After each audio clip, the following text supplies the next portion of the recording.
Since the 1970s, the film industry has been contending with the chin. Now, Gareth Miles and Simon Appleton examine each year in the career of Bruce Campbell. They want us to check out the Frankenstein junk pile thing we brought back. They want us to see if there's any more of those things lying around up there waiting to pop open. Hello and welcome to A Year in the Career. I'm your host Gareth and I've got Simon with me as usual. How are you, Simon? I'm good. How are you? Excellent. Looking forward to diving into this show, which is 1989. In the last show, we did have a bit of a chinwag about Maniac Cop and the Carrier. One of them was good, the other one wasn't. But this week, we have a ton to get through. Bruce's career's sort of really taking off at this stage, and he's getting quite a lot of projects together. But they're all a wee bit weird, you know. They're not kind of the big starring role that you're kind of expecting. So we're going to be working through this year and chatting about the various different releases that came out in what I can really rattle down to release order based around IMDb and some other information. And one of them may be vastly incorrect because, well, we haven't seen it. I don't think too many people have seen it, and it's really difficult to see. And we're going to cop out and talk about it in another year because it crops up again. So, Simon, how are things with you? All good? Yeah, surviving in these interesting times. Yes. Well, that's all we can do now is sit back, relax, and kind of watch the world burn. Quite literally. Yeah. So, of course, we are an independent little podcast that relies entirely on word of mouth. So we'd be very grateful if you were to share us about, tell people about us. If you know a Bruce Campbell fan or someone who would benefit from listening to the ramblings that we do spout, then please send them a link. And of course, if you happen to have something that is Bruce Campbell related that you would like us to investigate or look at, or that our listeners may benefit from knowing, then get in touch with us. You can get me at Gareth@ayearinthecareer.com and of course Simon at ayearinthecareer.com. Incidentally, if you just want to get in touch and throw down your 10 cents, then chuck us an email at those addresses. We do plan on raiding the mailbag and putting together an episode of your responses and interactions in the coming weeks. The first film we're going to look at is a little horror film that was released around about the 13th of January 1989. And this was the directorial debut of Scott Spiegel, who was one of those names that we've mentioned a number of times in connection with various other projects, including Evil Dead. He made a short film called The Night Crew, and they put together this feature film based off of it. That's a bloodbath in there, man. They got bodies all over the place. They're all mutilated. Now, it's a good old-fashioned slasher movie set in a supermarket about a bunch of employees being stalked by a mysterious maniac. Be careful with this film, because if you pick it up off the video shelf, the front cover will likely spoil the reveal of who the mysterious maniac is right away. And that was one of the big problems with the release of the film, because it really destroyed any form of twist or tension as the film went on, because you know directly who it was. And that was it for me. I didn't see this in the cinema first off. I ordered the DVD whenever it came out, which had a bunch of extras on it, and it had the killer on the front cover. It was their face, and I think actually the film was called Night of the Hunter or Night of the Intruder or something.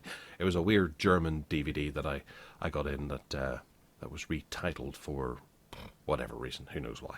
Sometimes they do that. But Simon, you are not a big gore hound, so sitting down and watching, well, what's considered to be one of the better slasher films of the 80s, because it is held in quite high regard, what did you make of Intruder? You know, I didn't think I was going to like it, but I actually did quite enjoy it. Brilliant. I'm glad I managed to miss the artwork, because watching it, I was very impressed at how they worked to keep the identity of the killer obscured in the film, and to go and spoil it in all the marketing. I don't know what it is with marketing people in filmmaking, but they, like people who make trailers, they always seem to want to give everything away. It's like, I like to be surprised, at least somewhat, when I go to the cinema. So I'm glad I missed all the artwork and just got to enjoy the film. And it did keep me guessing to an extent. But yeah, it was kind of like a Scream meets Clerks to me, and I can quite imagine Wes Craven and Kevin Smith both watching that and going, "I like that bit," and taking and and taking that into the concepts of their own films. I like the way they filmed in a real supermarket, and the good use of they actually made use of like multiple areas of the store. And also, as I say, the effort they went to obscure the identity of the killer. I think my favorite one was when it's in the office, when the guy is strangled and they used the whiskey bottle. So you could see his face, but you couldn't see the killer. And I thought, shooting through a whiskey bottle, genius. You know, it's so simple, but it doesn't have to be flashy or clever. It's just simple. It was a genius idea. And then how the blood when he moves him onto the note holder thing, stabs him, and the blood just drips onto the desk lamp. Yeah. And you get that real. I mean, obviously you know what's going on, but it gives it that really ominous, scary mood to the situation. It was simple tricks, but really clever. I actually really liked it. Good news. Yeah, it is. It's a strong slasher film with a lot of technical merit to it. Scott Spiegel, I do like him as a director. I don't think he's done particularly well with some of the other films that he's directed, and we will be coming one in years to come that I think is pretty much an abomination. And it's a sequel to a well-known film. But he works well with a limited budget, and he very much, like Sam Raimi, puts a lot of effort into his shot construction and things like that, and it is almost quality over quality. It doesn't really matter how poor the script is. He can make it better. This is a perfect example of how good a director he can be. And whenever you have a look at the actual cast list, we do have an impressive amount of people in here. Emil Sitka, who was one of the Stooges, I believe, as the Stooges went along, he does crop up in a few of Bruce and Sam Raimi's efforts over the years, but he's in there delivering some lines that he's quite famous for, and I think that's a really nice homage back to where these guys came from. And you know, if it's every kid's dream to be able to go out and make a movie with all those people that they thought were cool when they were a kid. You know, if I was given $100 million today, I'd be making a movie starring Bruce Campbell, Harrison Ford, and, you know, Harrison Ford would probably be playing either Indiana Jones and Han Solo and Ash, travelling through space, fighting, I don't know, scantily clad barbarian ladies. It's every man's dream. Yeah, whereas Sam and Bruce managed to get one of the Stooges and bring them into their film. That must have been a dream come true for them, and they got to spend time with them and work throughout a number of different films with this one particular guy. Ted Raimi's in it as well as a typical staple. He's only a very small role. Sam has actually a particularly large role in this film, which it's a bit of an oddity on his career that it's almost like he was really trying to be an actor as well, as opposed to just being a small role to help out a friend who might have needed someone else in there. But one of the other, Renée Estefez, who was, what's her name from Xena? Not Xena, her sidekick, Gabrielle, wasn't it Gabrielle? I never watched that show, funnily enough. Well, you will be soon. I'm pretty sure it is Gabrielle. I'm sure people are screaming at me if I've got that wrong, but it's sitting in my head as Gabrielle right now. And the star of the film, Elizabeth Cox, who's fantastic in it. She's very beautiful. I love her hair. It's excellent. Very 80s hair. You should have joined the union. Hey, you got that. Right. Look, I'm not the one that wanted to sell the store, believe me. I've been here for over 10 years. I've made this store my life. Randy, I started out here as a butcher, just like you, and finally worked my way up to co-owner of this place. It's my home away from home. If that's so true, Bill, then why'd you give it to Dan? I didn't. Not voluntarily, mind you. Oh, hell, let me put it this way. I own 49% of this place. He owns 51%. That about says it all. It's worth noting at the time of recording that we referred to Danny Hicks in the present tense and talked about his future career at this point. Unfortunately, we lost Danny Hicks quite recently, and we decided that rather than going back and revisiting all the other mentions of Danny Hicks, we would spend a little bit of time right now acknowledging his input on Bruce Campbell's career. This being possibly his largest role in any Bruce Campbell film, really gives an excellent address to just how good of an actor Dan Hicks really was. And he comes across as an incredible character actor in those other performances that he contributed throughout his filmography. And whilst we haven't seen everything that he's ever done, I've seen a number of his performances, and he is certainly a real talent and has real chemistry on screen and engages with the audience perfectly. Dan Hicks turned up in Evil Dead 2, Maniac Cop, and The Intruder. He is also in the likes of Darkman, Easy Wheels, The Demolitionist, Spider-Man 2, and of course My Name is Bruce, amongst many other films that he appeared in over the years. Dan Hicks, I would like to believe, was a friend with Bruce Campbell and Sam Raimi, and whilst he never attained a huge cult following, he is still loved by his fans, and he will be greatly missed. And I'd like to take this moment just to say thanks, Dan Hicks, for your contribution to film over the years, and you won't be forgotten. Come on. Oh, son of a whore! Well, if he's up there, he's going to have a hell of a time getting down. There's one person in here that sits out as a bit of an oddity, and that's Lawrence Bender. Because at the end of the film, Bruce has a small cameo as a cop, Officer Howard, he's credited as, but I don't even know if they say that, but maybe his name badge says that. And Lawrence Bender get out of the police car, Officer Adams, and they arrest. It's only it's a couple of minutes, yet some of the, again, promotional material brags Bruce Campbell as the star of this film, along with Ted Raimi and Sam Raimi, as opposed to Dan Hicks and Elizabeth Cox, who are the easy stars. But Lawrence Bender went on to produce the likes of Pulp Fiction, Kill Bill, all of Tarantino's greatest hits, and a huge amount of other films across the board, some good, some bad.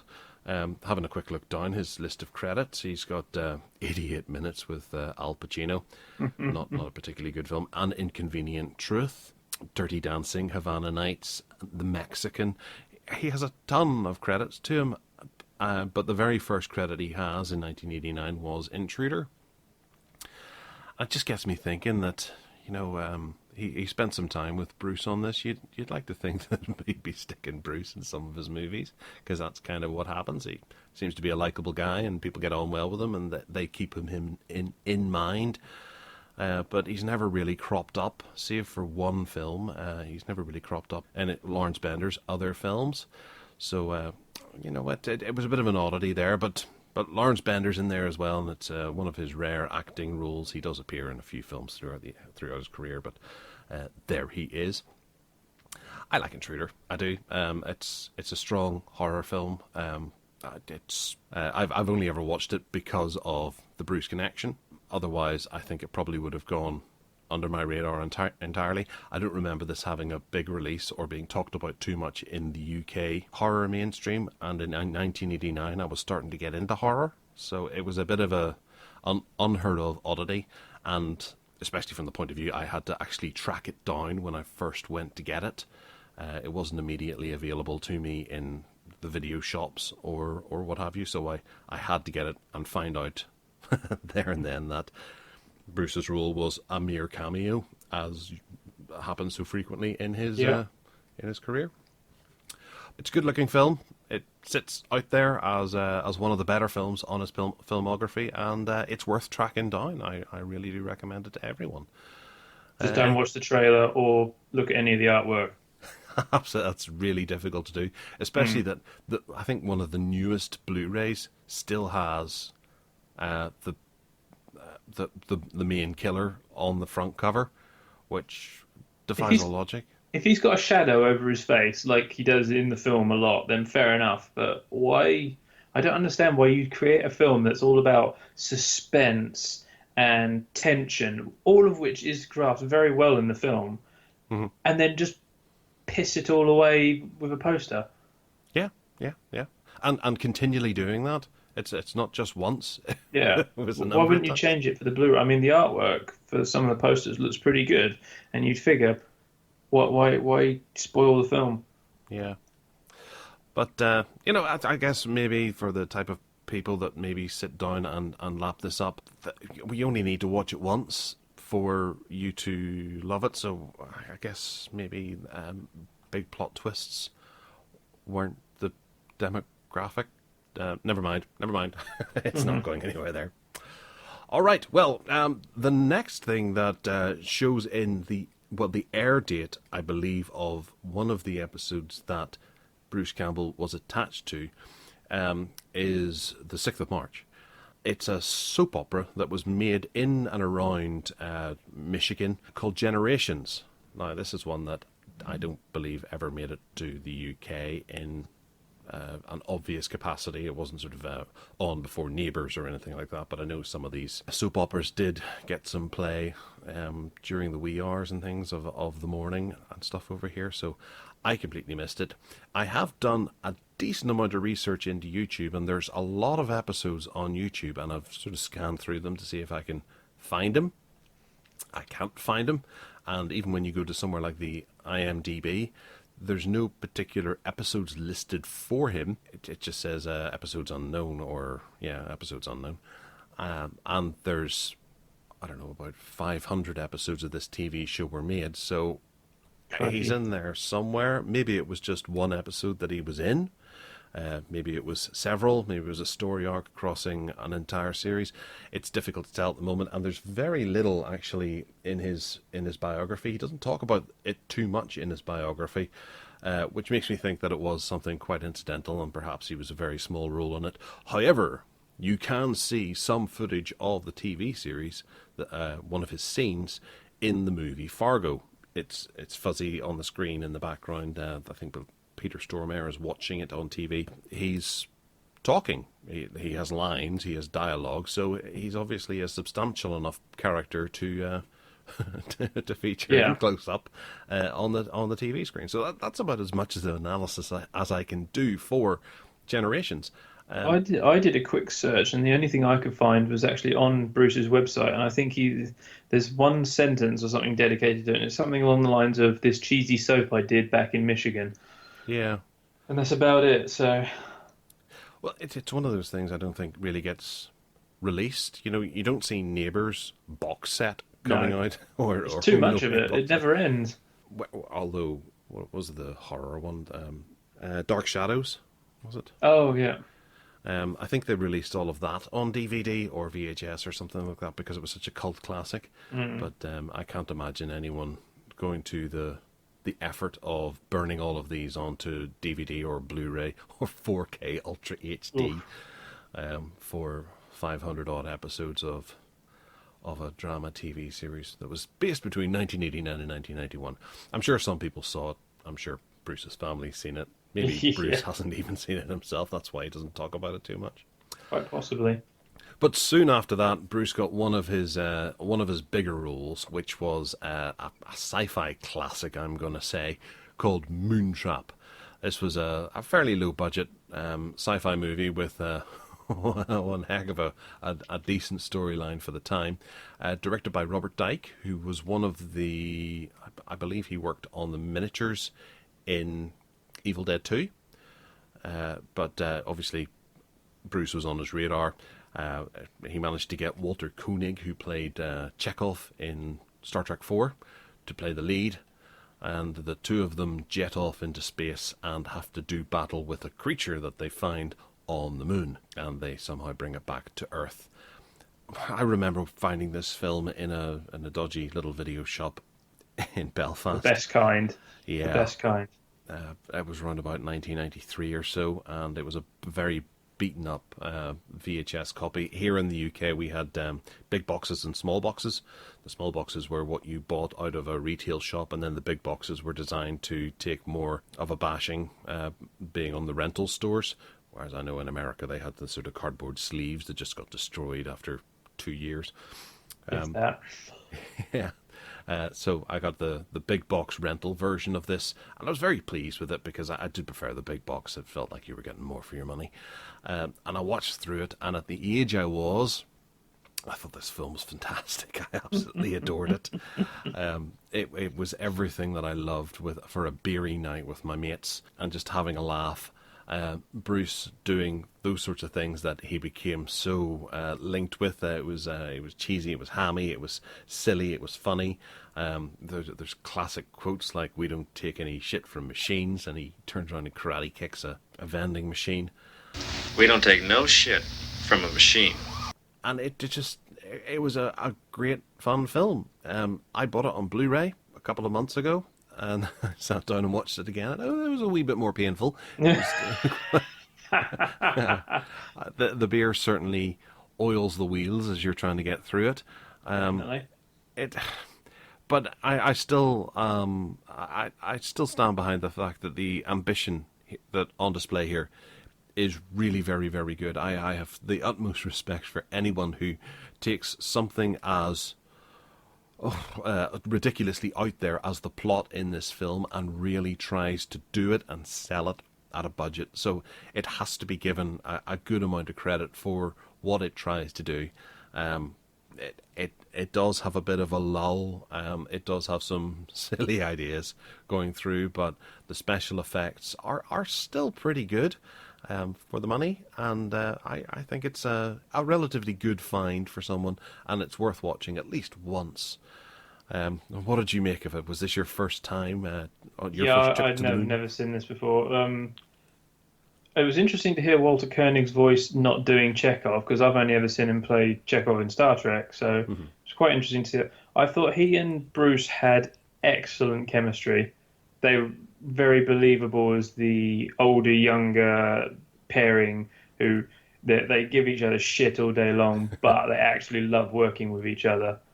I really liked that.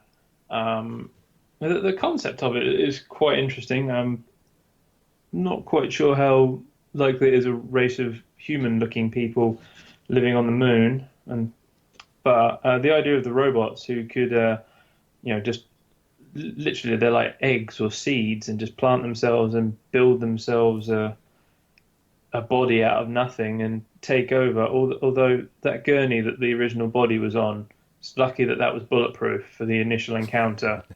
Yes. Because if you didn't have a bulletproof gurney, he wouldn't have held up anywhere near as long. I also like the fact that the government stooge, the one who was going on about the budget, who basically sits behind a desk and counts beans all day, he carries a firearm. So I'm loving the gun culture in America. Yes. But there were definitely some interesting ideas in this, like the inflatable igloo for living in on the moon. That was a good idea. And the space sex scene that came from it is sort of like, I, without wanting to spoil it, I've literally written here, your buddy was just killed, my race has been entirely wiped out, and I've been in cryostasis for 14,000 years. That's fucked. But the thing that, some of the robots were better than others. The initial one that they put a lot of effort into, it was obviously interesting to work with because it doesn't move a lot. It just moves the head. But, it looked pretty good, given that it's meant to be bolted together from any crap it could find. It looked like it could be bolted together from any crap they'd found. The ones on the moon weren't so good, I found. They looked like toys. But the one that ended up with the face on it, that is one of the creepiest smiles I've ever seen. We have seen it before. It's a very good creepy smile. I like it a lot. And on that robot, it creeped me the fuck out because it was like 1 o'clock in the morning when I was watching this. And I'd been up all day, and literally it was like, whoa. It is a genuine moment of surprise when that happens. Yeah. I didn't remember it, and whenever it happened again, I was thinking, oh, blimey, that's right. This is the way the story goes. Yeah, it was a bit bonkers when it comes in. Good imagery. I think they used that image on one of the DVD covers to hark back to what they did with the Intruder. I vaguely remember scanning down eBay looking for it. Maybe the German version has the face imprinted on the cover. I saw elements of literally RoboCop, the Terminator, Aliens, a film called Hardware about a robot that can rebuild itself, and it's all rolled into this. And some of the effects were quite good. It was almost like they started off and they had fairly decent budget, and then they got towards the end and it was like, yeah, we're running out of money, because some of it looked a bit. I like the idea. I was reading that the moon dust that they're walking around on, it was actually quickset concrete. Yes. So there was a big sign there saying no liquids. I think that's the only real line that Bruce puts into his biography that's worth worth pointing out. It doesn't really talk about this film too much in there, which is a bit unfair, because I think these productions are slightly more interesting. Whenever you look at the likes of maybe the Evil Dead trilogy, you see that there's no stone unturned when it comes to that series of films. The likes of these are a lot more difficult to find information on, so you have to go to where things are being publicly put together, and Bruce only throws over a couple of paragraphs to it, and at that it's more about the location, that it was all filmed in Detroit, as opposed to the makings of the film, which is a bit of a shame. I find it interesting that they filmed mission control scenes in a nuclear reactor control room.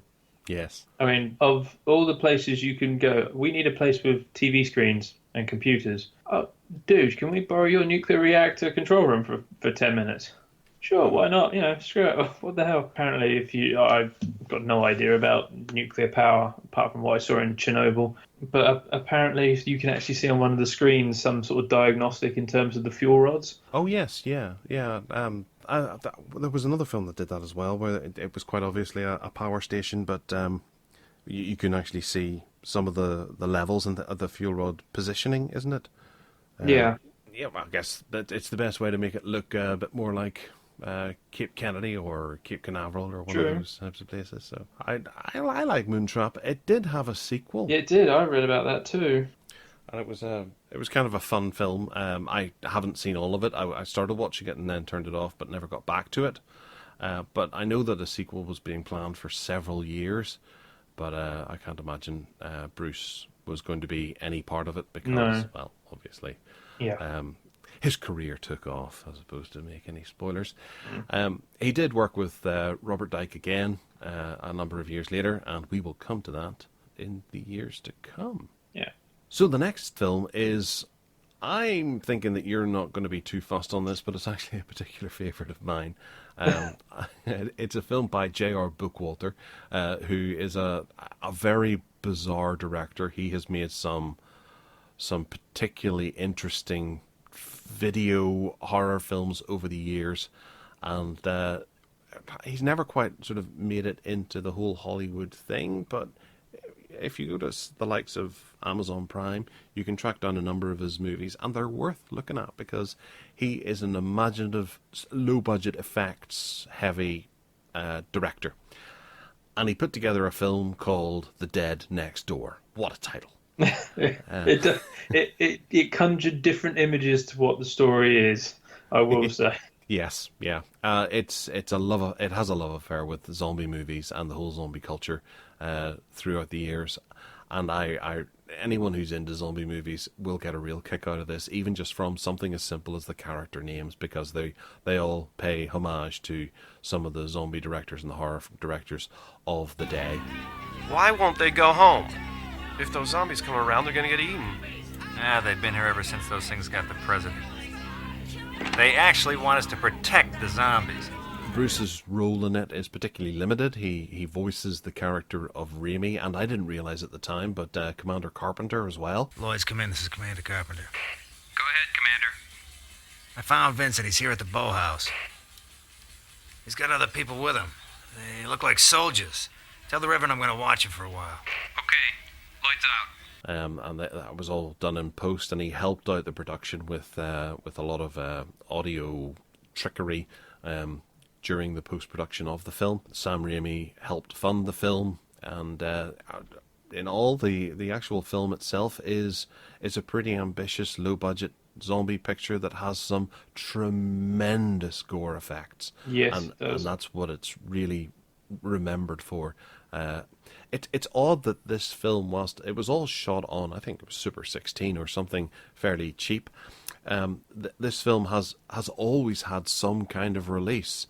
I found it very easy to get this back on video or VHS back in the day. I remember it being released and being announced through one of was it Film Review or Empire or premiere or something like that, even reviewed it as well. So I went and picked it up from one of the main shops on the high street in the town I live in, and I was able to watch it easier than I could some of the other bigger names that Bruce has been attached to. It got a big release on DVD. It was a double DVD with a load of extra features and things like that, and it's had a juicy release on Blu-ray, and I'm trying to remember if I had it, because I didn't watch it on Blu-ray. No, maybe it's Thou Shalt Not Kill, except I got on Blu-ray. But it's out on Blu-ray as well. So there's been no shortage of releases for this film. It's very available to anyone who wants to see it. Amazon Prime as well have it out, at least here in the UK. And it's one to marvel at. I really like this film. Not so much for the Bruce Campbell connection, which is why it came to me, just purely for its craft, its love of the craft. And J.R. Bookwalter is a really good filmmaker. I like his films a lot. I'm glad that he's always stayed in the realms of low budget, and he's worked on a number of bigger films over the years. That I think he did one of the Witchcraft movies or Witch Haven movies or something like that. Witch House 2 and Witch House 3, which I haven't seen, to be honest, but they were bigger budgeted films that went direct to video. What did you make of this as a non-horror fan? As a non-horror, my zombie enjoyment is limited basically to Shaun of the Dead. Okay. But as the concept of it, the whole religious cult, I don't know if he's breeding or fostering the zombies and gathering them because they believe that they're one of the plagues sent by God, it's actually very believable. If the zombie apocalypse happened tomorrow, I could quite see this happening. In fact, I could quite see some religious cults using this as an instruction manual. And some of the zombie effects, some of the prosthetics, like when the head bit the guy because he wasn't paying attention. I thought it was very good. It's not a film I really enjoyed, but like you say, it's very ambitious, and that they put a lot of. You can see the effort and the love that went into this. The thing that did get me is, as you say, is Bruce provides the voices for a couple of the characters, and obviously Raimi, it's just his voice. He's not. It's like with the Commander, he's putting on a voice, and I didn't recognise it at all. It wasn't until I read later that I realised he was doing that voice. But I can't remember. Something distracted me. So when the character first comes onto the screen, I wasn't looking, and he started speaking. I was like, Bruce is it? And looked up and went, "Where's Bruce?" And then the guy started talking and sounded like Bruce. And I'm like, that's not Bruce. Yeah. Although I guess the character maybe has a bit of likeness to Bruce, and it's definitely a Bruce-like character. Yeah, and maybe if schedules had been different and things like that, it could have been Bruce right there. I don't know who the actor actually is, or if they went on to. I did look. I can't remember. I know Scott Spiegel is in this as well. I recognised him. He plays one of the cops. I think he gets iced quite early on in the film. That's something I was going to talk about, because they talk about the unit, the zombie squad, throughout, like it's a more military unit, but they very much dress and look like police officers. Even the car with the light and everything, it looks like a police car. And what I found really hilarious was they have handcuffs. Who are they handcuffing? Because I can quite honestly say I would not get close enough to a zombie to handcuff him. The shotgun and the whatever other rifle he had slung on his back that he never used, those would be my go-to option with a zombie. Or the machete or an axe or something that keeps me at arm's length from the thing. Would be handcuffing him. That is a fair point. Although they do need to handcuff them to be able to put them into the relay races and things like that. That's that very they true. have in Shaun of the Dead. He was played by Pete Ferry, who he was in a couple of other films. One with John Cusack called Money for Nothing. So I thought I recognised his face. And he was in Take Shelter a wee while ago. Was Melvin? Unless maybe sometimes I think IMDb just has a couple of different actors with the same name, and whenever they're not quite as well known, they maybe just throw them together, and people don't do their research to see if it is the same person, because that would be quite a popular name, I'd imagine. Peter Ferry. So would you say that you would go back to The Dead Next Door at any stage, or is one viewing enough for you? I think one viewing's enough, but as I say, I would, if it came up in conversation, I would compliment elements of it. Yeah. Because, as I say, they've clearly put a lot of work into doing it. I mean, for one thing, the locations, they got a lot of locations in there. And clearly the budgets were spent more on the makeup and not on the haircuts, because some of the haircuts in there are pretty awful. Oh, yeah, absolutely.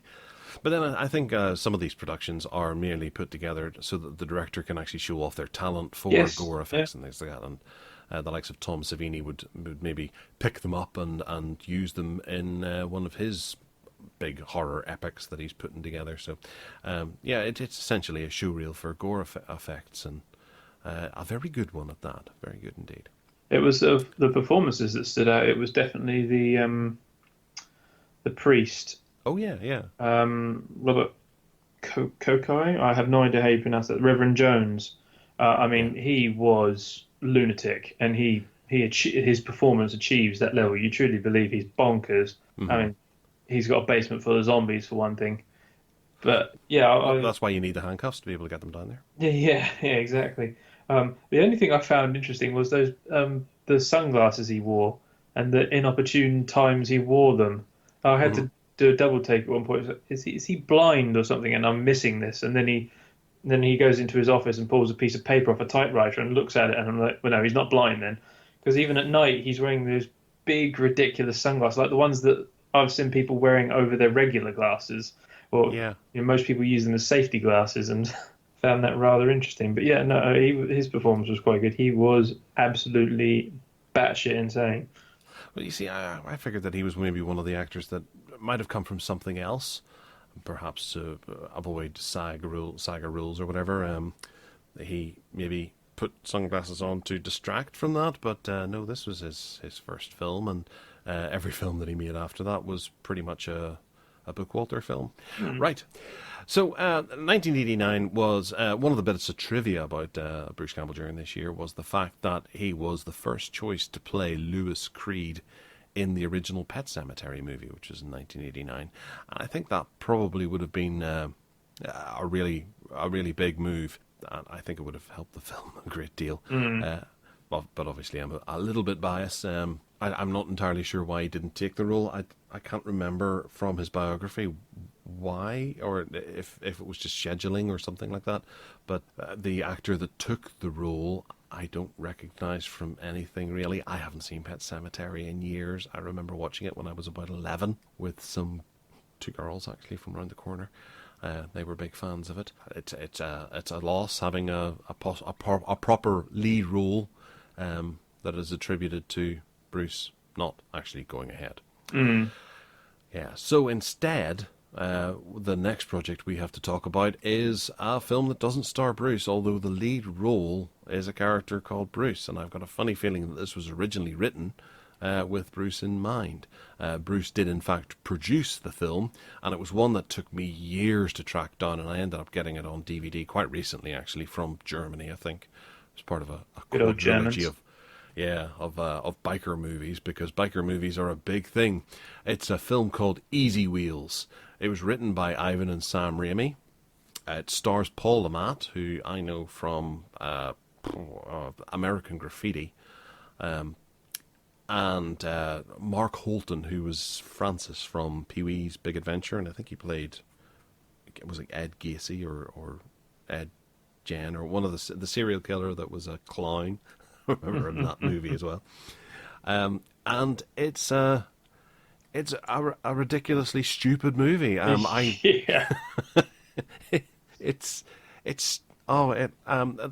down to the plot is just bonkers. The love affair in it is bonkers.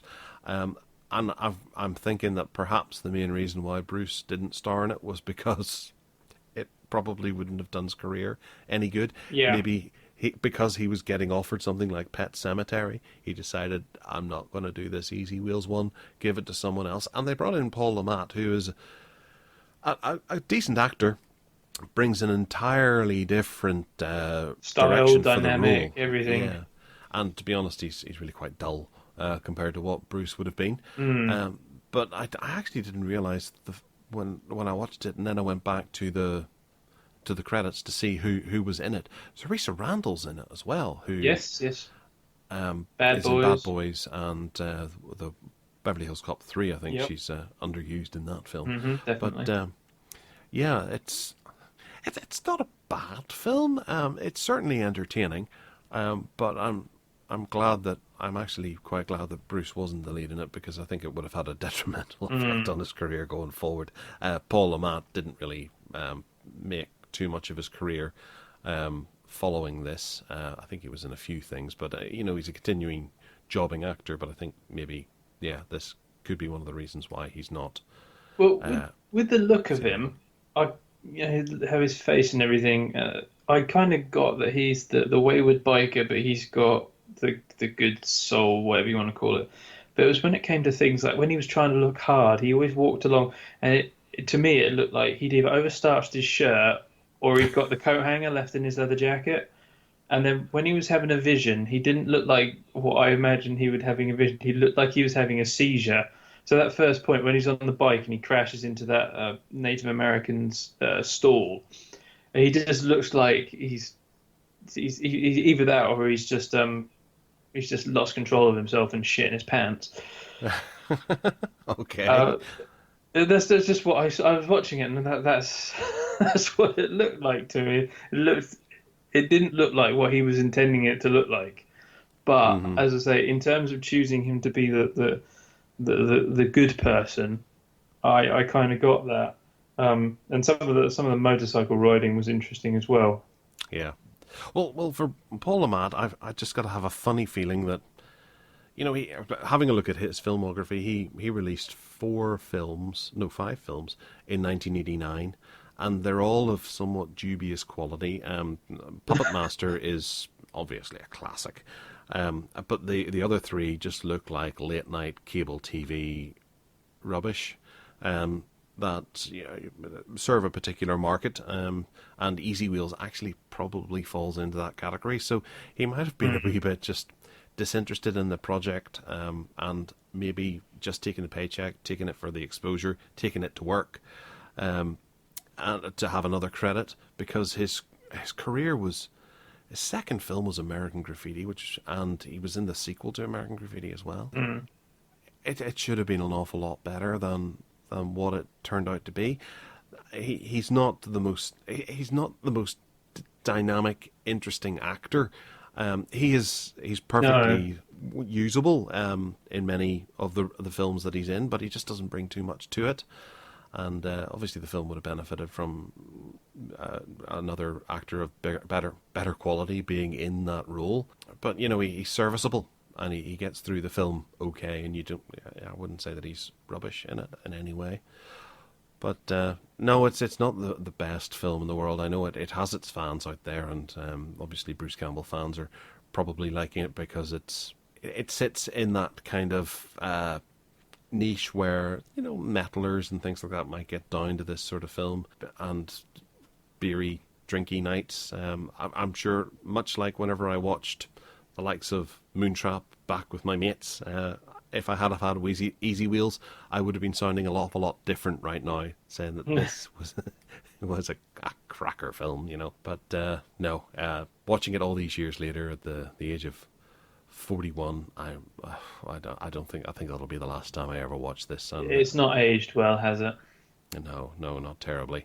And Bruce doesn't talk about it terribly much in his biography, so I don't think he maybe thinks too much of it either. Yeah, I can believe that.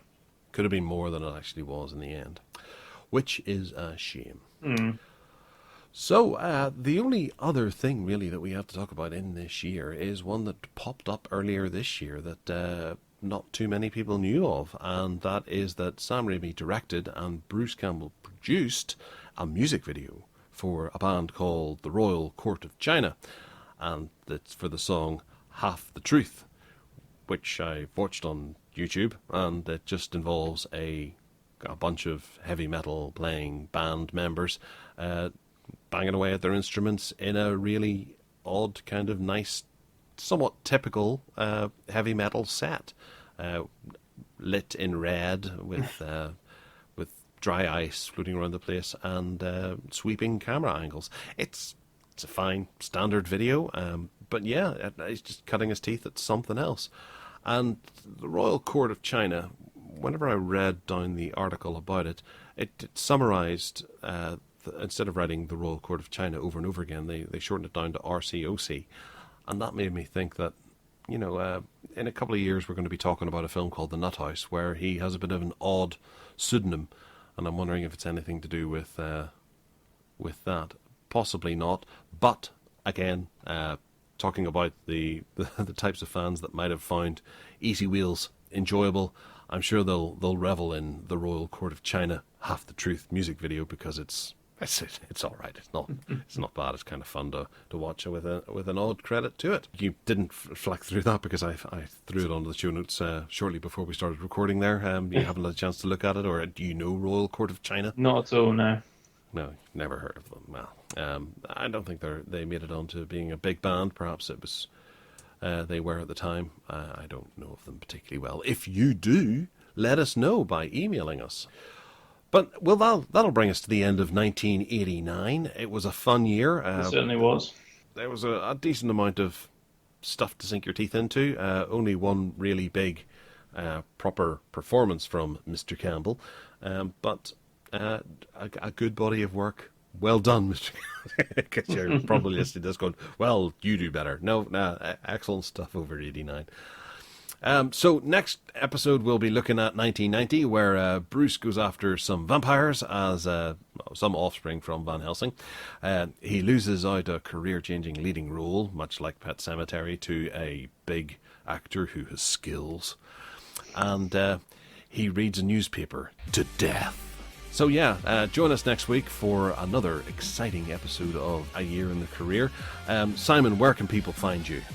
You can find me, you can get in contact with me through our email, simon@ayearinthecareer.com, or you can find me on Twitter @movie_mustache, all capital M's there. Okay. All right, you can find me as well on Twitter @Gareth Miles, GarethMyles. And of course, I have my GarethMiles.com. Well, other than that, take care. See you next time.